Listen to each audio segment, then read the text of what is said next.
Le Burkina Faso et le Soudan s'engagent à renforcer leur coopération dans plusieurs domaines, dont la lutte contre le terrorisme. Le président du Faso, en visite d'amitié et de travail au Soudan, a eu une séance de travail avec son homologue Omar El-Béchir. Les deux pays ont examiné les opportunités de développement qui existent entre eux pour des actions concertées au profit de leurs peuples respectifs. Cela fait 13 ans qu'un partenariat sur le coton est scellé entre l'Union européenne et l'Afrique.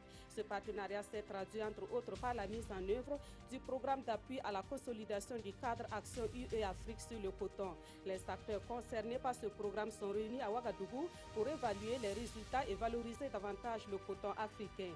Nous en parlerons davantage avec le secrétaire permanent du suivi de la filière coton libéralisée qui est l'invité de ce 20h. Au Mali, 6 personnes ont trouvé la mort dans des attaques perpétrées le week-end écoulé dans le nord et le sud du pays. Ces attaques se sont produites alors qu'il s'est ouvert ce lundi même la conférence d'entente entre le gouvernement et les groupes armés du Mali. Mesdames, Messieurs, bonsoir et merci de nous suivre. Cela dit, l'axe de coopération se renforce entre Ouagadougou et Khartoum. Le président du Faso a eu une séance de travail hier avec son homologue Omar El-Béchir. Les deux chefs d'État, entourés d'autres représentants des deux pays, ont échangé dans le sens de rendre plus solides leurs relations bilatérales. Et ce renforcement de la coopération se fera dans des domaines tels que la lutte contre le terrorisme et la lutte contre les conflits armés. On fait le point avec nos envoyés spéciaux Ibrahima Sombier et Aimé Solange. À cette séance de travail entre Burkinabés et Soudanais, il a été question de la coopération bilatérale entre les deux pays. Une coopération consolidée avec la signature en 1998 de l'accord général de coopération axé sur des secteurs de développement dont l'agriculture, l'éducation, la santé, le transport, entre autres. Il s'agit donc ici pour ces présidents de revoir les opportunités qui existent entre leurs pays pour un nouvel élan de partenariat.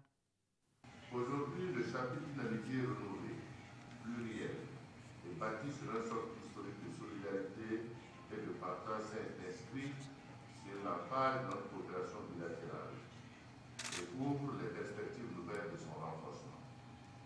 Je demeure convaincu que l'élan désormais imprimé à notre coopération bilatérale grâce à cette visite d'amitié et le travail ira en se raffermissant pour le bonheur de nos deux peuples respectifs. D'autres questions d'actualité, à l'occurrence le terrorisme, les conflits armés et la criminalité transfrontalière, ont également été abordées. Pour faire face à cette fléau, je demeure convaincu que la solidarité, la coopération et le partage d'informations entre nos États et nos peuples épris de paix et de liberté constituent des voies crédibles que nous devons explorer constamment. La République du Soudan et le Burkina Faso partagent la même vision et les mêmes préoccupations sur les grandes questions africaines et internationales d'un monde épris de paix, de justice, de liberté et de progrès pour les peuples. Mon pays est convaincu que c'est par la mutualisation des moyens et des efforts que nos États pourront relever les défis régionaux et internationaux auxquels ils sont confrontés. Le président soudanais, Omar Hassan El-Béchir, lui, a saisi l'occasion pour réaffirmer sa disponibilité à accompagner le Burkina dans le renforcement de cette coopération et traduire sa reconnaissance au peuple burkinabé pour les aides multiples qu'il lui apporte dans le domaine du maintien de la paix au Darfour et dans les instances régionales. Cette séance de travail est suivie d'un tête-à-tête entre les deux hommes d'État. Et à l'issue de cette séance de travail, le président du Faso a reçu en audience le président du Fonds saoudien pour le développement.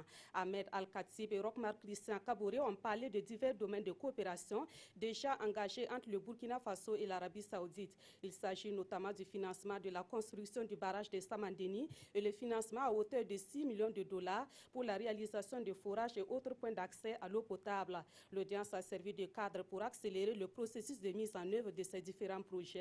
On apprend également que le président du Fonds saoudien pour le développement effectuera bientôt une visite au Burkina Faso pour proposer d'autres projets d'investissement. Cela fait 13 ans que l'Union européenne et l'Afrique entretiennent un partenariat sur le coton. Ce partenariat s'est traduit par la mise en œuvre de 2 programmes, dont celui dénommé Programme d'appui à la consolidation du cadre d'action UE-Afrique sur le coton. Les acteurs concernés par ce programme sont réunis à Ouagadougou pour évaluer les résultats et valoriser davantage le coton africain. La rencontre se tient en synergie avec l'événement d'Anfani Fashion Week. Le reportage de Yacouba Gamene et Mounira Kiri. Un fil conducteur pour aiguillonner les chaînes de valeur du coton. C'est ce à quoi s'attellent les acteurs du domaine présents à Ouagadougou. Réunis dans le cadre de l'événement final de valorisation des résultats du programme Union européenne-Afrique sur le coton, ils vont dresser le bilan de la dizaine d'années de partenariat entre l'UE et l'Afrique et tirer des leçons pour l'avenir. Le programme a permis donc de subventionner près de 20 pays. Et en ce qui concerne le Burkina Faso, il y a eu 50 ateliers qui ont donc été assurés et puis ça a permis de créer plus de 1000 emplois. Donc c'est la clôture comme ça et c'est la 22e rencontre et qui se tient ici. Nous pensons qu'avec tout ce qui va ressortir, on va identifier les difficultés, on va aussi projeter l'avenir sur de bons espoirs et puis faire un plaidoyer pour que ce partenariat puisse être reconduit. Près de 200 actions d'appui au coton africain ont également été enregistrées depuis le début du partenariat. Et durant 3 jours, les acteurs du domaine vont se pencher sur les nouveaux enjeux pour un développement inclusif et durable des chaînes de valeur du coton africain. Seul sous-tend nos actions et initiatives l'amélioration des revenus, des conditions de vie, de la sécurité alimentaire et nutritionnelle de nos populations agricoles et rurales, cela dans l'intérêt d'un développement soutenu et maîtrisé pour un avenir meilleur et assaini. Des conférences, débats, des tables rondes et des ateliers sont au programme de cet événement de clôture. Le but étant de permettre à l'Afrique d'être le continent phare et moteur de la transformation du textile. Et pour aller plus loin sur cette rencontre de Ouagadougou sur le coton africain, nous recevons M. Jean-Pierre Guinko. Il est le secrétaire permanent du suivi de la filière coton libéralisée. Bonsoir. Bonsoir, madame. Merci d'être là pour répondre à nos quelques questions. Alors, quelles sont les précisions que vous pouvez donner sur les enjeux réels de la rencontre de Ouagadougou sur le coton africain? Donc, merci, madame. Et nous remercions la télévision nationale du Burkina Faso qui nous reçoit ce soir et qui donne l'occasion au ministère de l'Industrie, ministère du Commerce, de l'Industrie et de l'Artisanat de parler de l'événement, ce grand événement sur le coton entre le partenariat Union européenne-Afrique qui est en train de se clôturer à Ouagadougou à travers diverses activités qui sont au programme. Et donc, les enjeux, comme l'élément l'a si bien présenté, il y a les capitalisations de tout ce qu'il y a eu comme actions qui ont été menées et également tout ce qui est perspective qui pourrait être dégagé dans le cadre d'un futur programme qui pourrait être, en tout cas dans le cadre d'un plaidoyer qui est attendu au haut niveau pour, en tout cas, le bonheur du coton africain en général. Alors, on sait, M. Guinko, que la transformation reste un défi majeur à relever dans le secteur du coton. Est-ce que le programme qui est à son terme a permis d'améliorer les choses dans ce domaine-là? Oui, le programme a vraiment apporté un plus aux filières cotonnières africaines qui traversaient depuis 2004 des difficultés liées à des situations endogènes et aussi exogènes. Et donc, l'appui de l'Union européenne a permis, en tout cas à certains niveaux du maillon de la chaîne de valeur, de pouvoir améliorer en ce qui concerne les activités liées à la productivité, en ce qui concerne les activités liées à la recherche et aussi à la transformation, notamment le secteur de l'artisanat.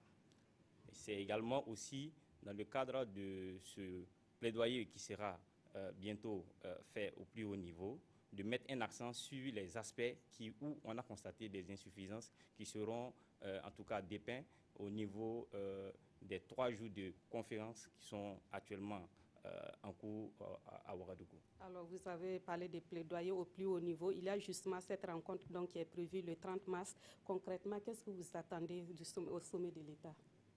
Oui, d'abord nous remercions son Excellence le président du Faso, Roch-Marc Christian Kaboré, qui a vraiment accepté de porter cette grande rencontre au Burkina Faso pour pouvoir, en tout cas, avec ses pairs, arriver à faire un plaidoyer fort et dynamique que l'Union européenne et l'Afrique puissent nouer un partenariat en faveur du coton. Et en cela, nous attendons dans la journée du 30 mars 2017, à la salle de conférence de Ouaga 2000, une rencontre de haut niveau, de très haut niveau, où une déclaration de Ouagadougou sera examinée par nos chefs d'État africains et portée à l'attention des autorités de l'Union européenne pour en tout cas travailler à booster le secteur coton africain, notamment le secteur de la transformation qui est aujourd'hui en débat et qui est au cœur de notre politique de développement, notamment le plan national de développement économique et social. Alors, avant de revenir à vous, M. Ginko, nous allons donc partir sur le site d'exposition de Damphani Fashion Week. Pour ceux qui ne le savent pas encore, l'événement se tient au sein du Musée national à Ouagadougou. Et sur place, les acteurs de la filière coton donnent à voir leur savoir-faire en matière de transformation du coton. Mais qu'en est-il de l'affluence à cet endroit de valorisation du coton? Faisons le constat avec Adama Guiti et Sanoua Christine Koulibaly. De la banne à la tenue, en passant par les accessoires, sans oublier la décoration intérieure, le faso Damphani est dans tous ses états ici au Musée national. Un régal pour les amoureux du pain tissé burkinabé. Depuis quelques années, j'ai beaucoup aimé le faso Damphani. Donc cette exposition est une occasion pour que nous puissions voir toutes les différentes fortes transformations du coton et en même temps nous habiller. C'est un symbole fort, quoi, le faso Damphani. Certes, on s'habille aujourd'hui en européen, mais quand même, on a notre culture qu'il faut valoriser. Ici, le faso Damphani aussi, après, c'est de l'argent aussi qui est fait, qui rentre aussi.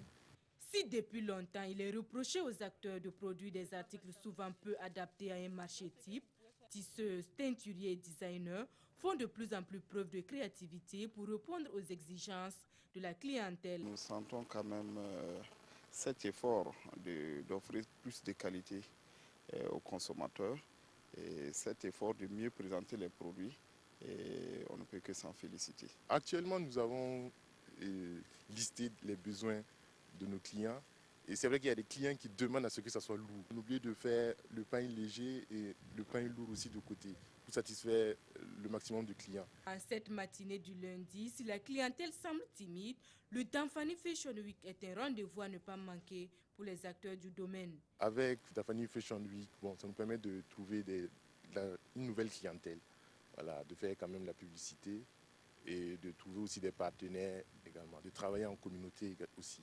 Hier, comme c'était le week-end, les gens sont venus un peu dans l'après-midi. Bon, ce matin, je crois que c'est le service d'abord et je pense qu'après le service, les gens vont venir. Voilà, nous avons espoir et il faut que cette deuxième édition également soit une réussite comme la toute première. En attendant l'heure du bilan, les articles cherchent preneurs et vous avez le temps d'y faire un tour car Damphani Fashion Week est jusqu'au 1er avril prochain au Musée national. Alors, M. Ginko, en quoi est-ce que ce genre d'événement-là peut aider à l'atteinte des objectifs donc, des programmes de valorisation du coton africain? Oui, Damphani Fashion Week est vraiment une activité à soutenir et à promouvoir. Et le temps a été donné par nos plus hautes autorités pour la valorisation de notre coton produit au niveau local.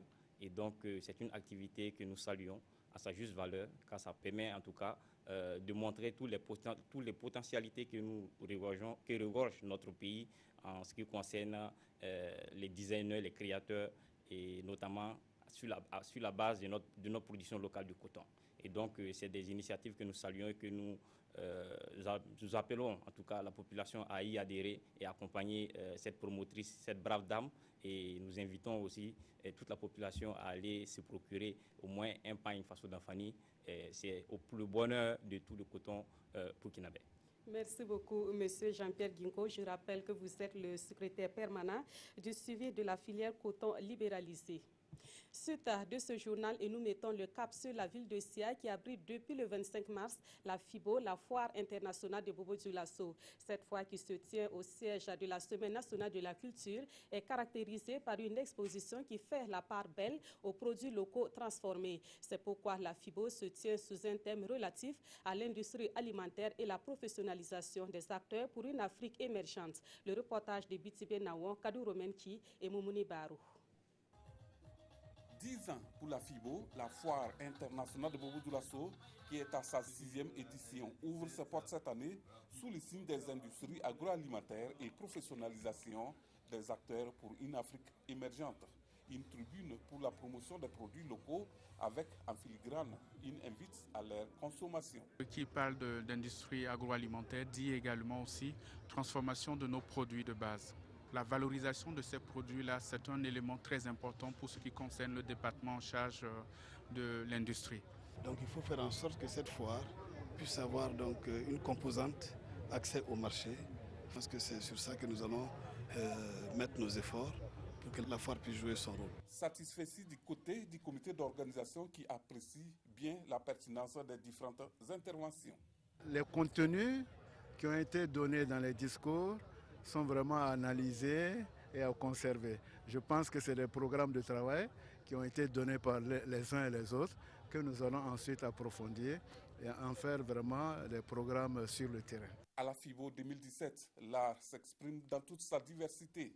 La pharmacopée n'est pas non plus en reste. Et parmi les praticiens présents, le béninois Maïda, celui-là même qui a perdu toute sa boutique dans les flammes à l'édition 2016 de la Semaine nationale de la culture. Je suis le béninois où on a dit qu'il y a amené 22 millions de produits et tout est brûlé. C'est moi.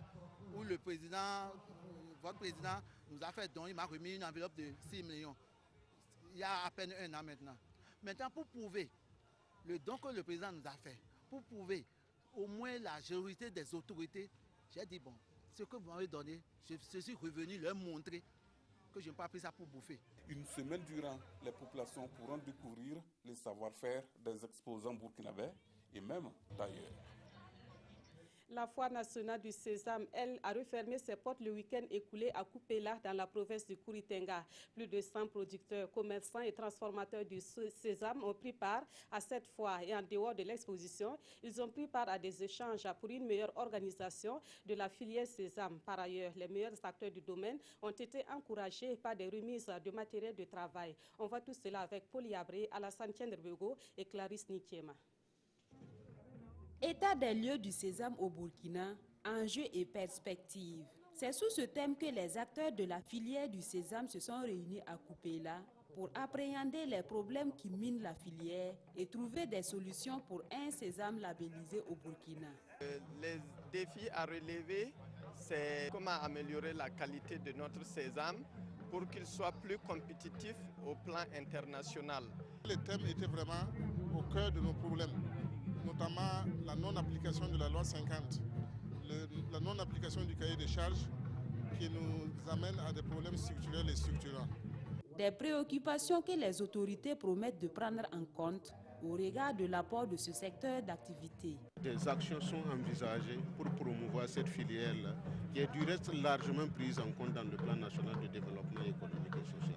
Donc l'accompagnement de l'État est garanti. Au cours de cette cérémonie, les meilleurs maillons de chaque interprofession ont été récompensés. Le cadeau qu'ils m'ont donné là, ça augmente mon courage, le courage de travailler. Et inviter d'autres personnes à venir dans la transformation du sésame. Selon les chiffres de l'interprofession du sésame, de 2005 à 2015, la production est passée de 8 762 tonnes à plus de 171 000 tonnes en 2015, avec une valeur estimée à plus de 100 milliards de francs CFA, des chiffres qui augurent un bel avenir pour cette filière.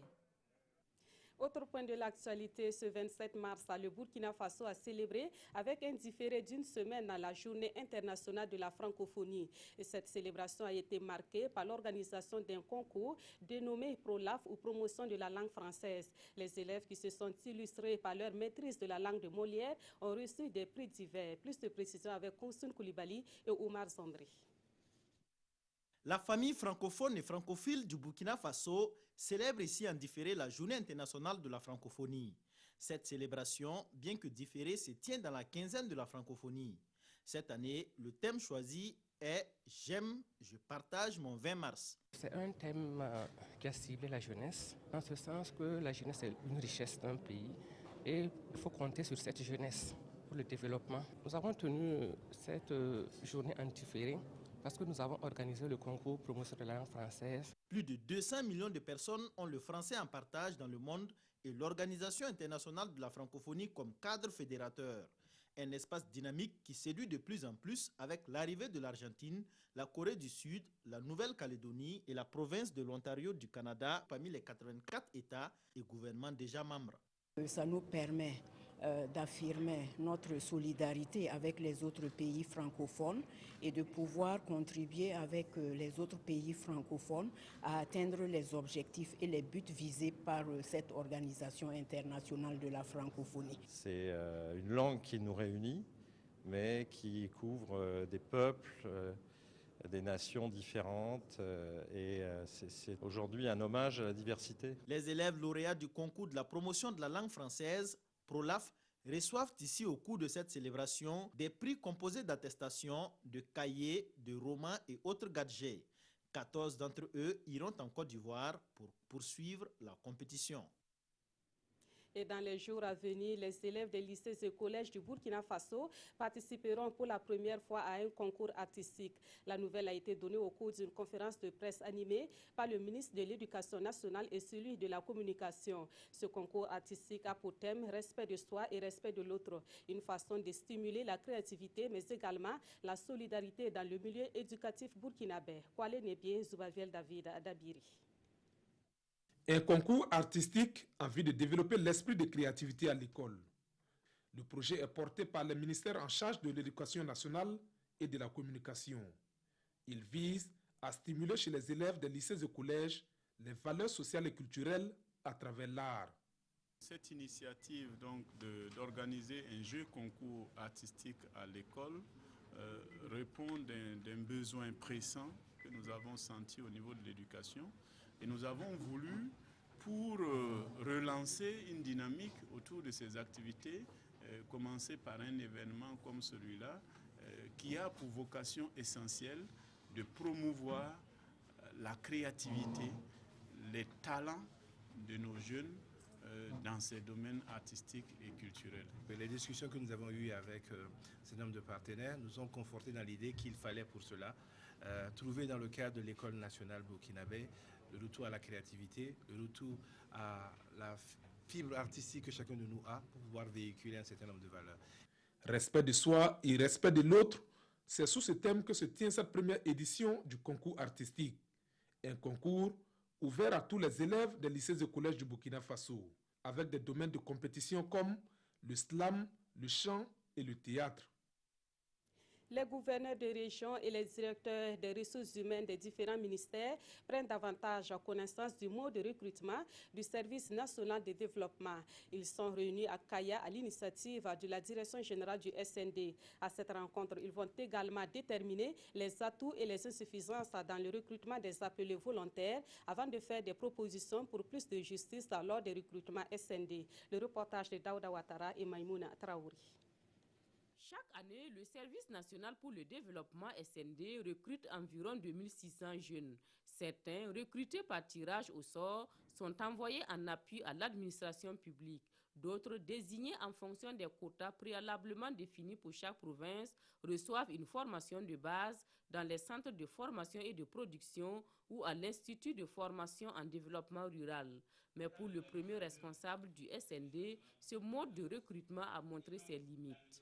On n'arrive pas à faire le plein de ces centres-là. Vous imaginez qu'au niveau de l'administration publique, on n'a pas tous les profils nécessaires. D'où la nécessité, en tout cas, de revoir avec les différents partenaires, notamment les gouverneurs et les DRH des différents ministères, comment optimiser justement le mode de recrutement afin d'être plus rentable.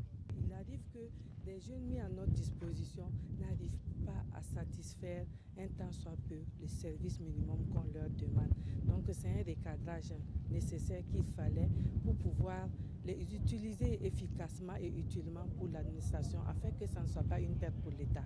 Le directeur général du SND note également des cas de fraude au recrutement et le fort taux d'abandon lors de la production. Au cours de cet atelier, les participants vont déterminer les atouts et les insuffisances de la procédure afin de proposer un mode de recrutement plus juste et plus équitable.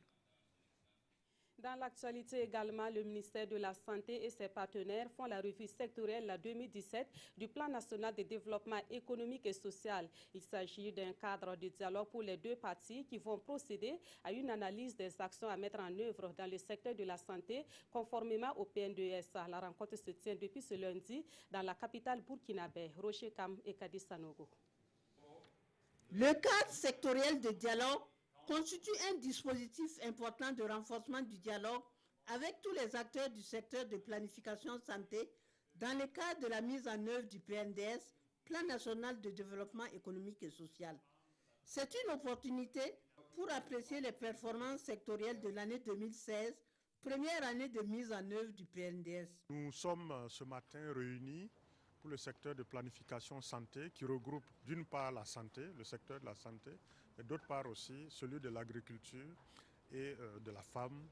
Le cadre de dialogue entre le secteur de planification santé et les partenaires techniques et financiers et tous les autres acteurs pour vérifier ce qui a été fait, critiquer la performance atteinte et jeter les bases de l'accélération de notre action parce que nous avons, dans le cadre du PNDS, acquis que le développement au Burkina Faso sera jugé sur des résultats. Les partenaires techniques et financiers accompagnent le gouvernement dans ses efforts incessants d'amélioration du bien-être de la population burkinabé. C'est très important, le travail aujourd'hui, c'est-à-dire de bien étudier le progrès. Et donc, en tant que chef de file, l'ambassade des États-Unis est très content d'accompagner cette procédure qui cible donc d'améliorer le bien-être de santé des familles dans le pays des hommes et femmes intègres.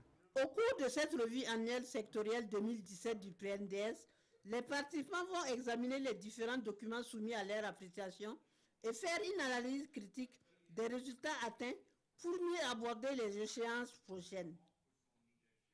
Du carburant frauduleusement introduit sur le marché burkinabé a été saisi à Ouagadougou et dans quelques communes environnantes. L'opération a été conjointement menée par les services de la douane, de la gendarmerie et de la police. Elle s'est déroulée du 24 au 26 mars et les personnes impliquées dans cette fraude ont été interpellées. Quant à la valeur du carburant saisi et présentée aujourd'hui même à la presse, elle est estimée à 20 millions de francs CFA. Issa Kafando et Vincent Tchendrebego.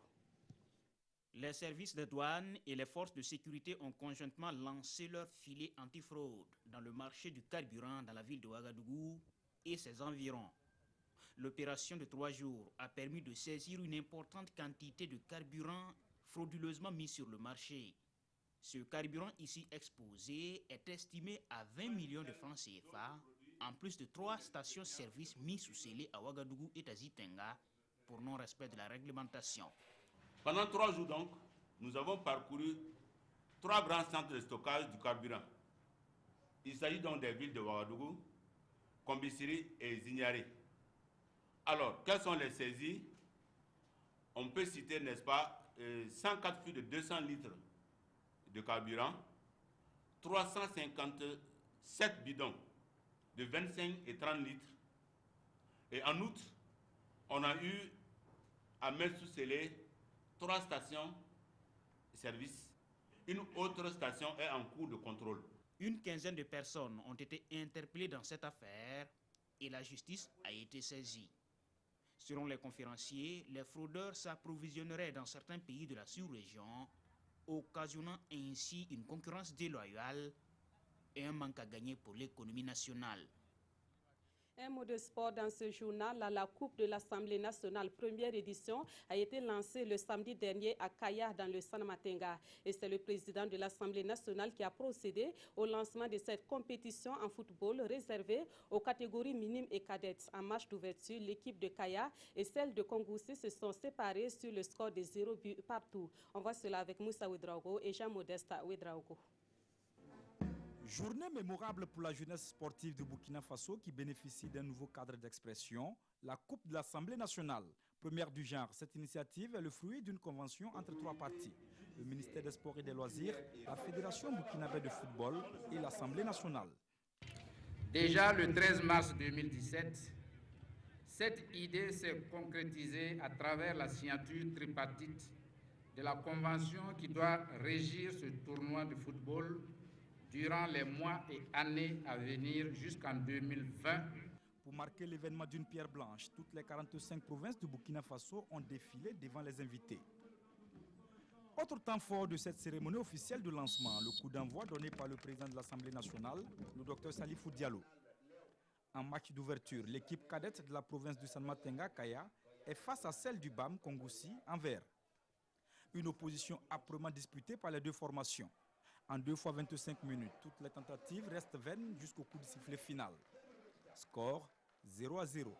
Néanmoins, le match d'ouverture donne des indications sur ce qui sera la Coupe de l'Assemblée nationale. On ne s'attendait pas à trouver un tel niveau de football dans les provinces de l'intérieur. Et le but de ce tournoi, justement, c'est d'élever le niveau de football à l'intérieur du pays. Au-delà des grandes villes, que les provinces de l'intérieur puissent être des foyers et des centres où il y aura des révélations, des jeunes talents qui vont sortir sur nos différents terrains de province pour honorer et renforcer notre football. Et nous appelons à la solidarité et des députés de la région et des opérateurs économiques de chaque province et de chaque région pour appuyer ce tournoi. Au total, 489 matchs seront livrés sur toute l'étendue du territoire et 7000 jeunes seront touchés. La finale est prévue pour le mois de juillet 2017 à Bobo-Dioulasso. Actualité non loin de chez nous, la conférence de l'entente a débuté ce lundi entre le gouvernement malien et les groupes armés. Mais à la veille de cette conférence, 3 attaques ont été perpétrées dans différentes localités du Mali. Le bilan fait état de 6 personnes tuées et d'autres dépouillées de leurs biens. Au moins 6 personnes ont été tuées le week-end dernier dans le nord et le sud du Mali. Selon des sources sécuritaires et militaires sur place, les victimes, 3 soldats, 2 douaniers et un civil ont été tués par des personnes non identifiées qui ont emporté avec elles un véhicule, des armes et plusieurs munitions. Une première attaque a visé dans la nuit de vendredi à samedi un poste de sécurité de l'armée malienne à Al-Moustara, localité située à environ 120 km au nord de Gao, principale ville de cette vaste région, toujours d'après des sources sécuritaires. La seconde attaque a visé samedi soir un poste de douane de la localité de Ouélé-Sébougou au sud, à environ 80 km de Bamako, la capitale. Une troisième attaque a été perpétrée dimanche matin dans la région de Gao par des individus non identifiés. Elle avait pour cible des cars de transport Sonef El Nour. D'autres informations révèlent en outre que plusieurs personnes ont été dépouillées de leurs biens au cours de ces attaques qui n'ont pour l'instant pas été revendiquées. Elles ont eu lieu à la veille de la conférence d'entente nationale qui s'est ouverte lundi matin entre le gouvernement et les groupes armés signataires de l'accord d'Alger en 2015. Et justement, la conférence d'entente au Mali est largement commentée dans la presse écrite burkinabé de ce lundi. Les parutions de ce 27 mars rapportent également la conférence de presse animée par le ministre d'État, ministre de la Sécurité, Simon Compaoré. Voici la revue de presse de Toboum Evelyne Dabiri. Pour rien au monde, nous ne céderons un seul centimètre de notre territoire. Ces propos sont du ministre de la Sécurité, Simon Compaoré, lors de la conférence de presse qu'il a animée le 24 mars dernier, rapporte Le Pays. Objectif de ce point de presse, faire le bilan de la lutte contre le terrorisme au Burkina, précise aujourd'hui au Faso. Toujours dans ce quotidien, le ministre informe que le Burkina Faso a connu plus d'une vingtaine d'attaques ou agressions de nature terroriste qui se sont soldées par 110 pertes en vie humaine. Mais que fait le gouvernement face à ces multiples actions des terroristes, interroge l'Express du Faso qui répond dans la foulée. Face à cette situation, 7 opérations ont été menées par l'armée, la police et la gendarmerie et plus de 70 suspects impliqués dans ces attaques terroristes et la menace djihadiste ont été interpellés. Au cours de cette conférence, certaines questions ont porté sur la stratégie utilisée pour lutter contre les terroristes. En réponse, dans Aujourd'hui au Faso, Simon Compaoré a lancé que les stratégies ne peuvent être dévoilées car, paraphrasant l'écrivain Olé Soyinka, le tigre ne proclame pas sa tigritude, il bondit sur sa proie. L'observateur Palga conclut alors, on ne pourra plus dire que les autorités burkinabées et certains ministres ne font rien. En tout cas, s'ils dormaient, ils se sont réveillés. D'une conférence de presse à une autre nationale cette fois, la conférence d'entente nationale proposée par l'accord d'Alger de 2015 au Mali. La date de ce 27 mars avait été retenue, mais avant cette conférence, il y a de l'eau dans le gaz, écrit le pays, et pour cause, explique l'observateur Palga, les désistements successifs en fin de semaine font planer le doute sur sa tenue. Une conférence d'entente sur fond de mésentente conclut le pays. Et c'est la fin de cette édition. Merci de l'avoir suivi. Excellente soirée en compagnie de la RTP.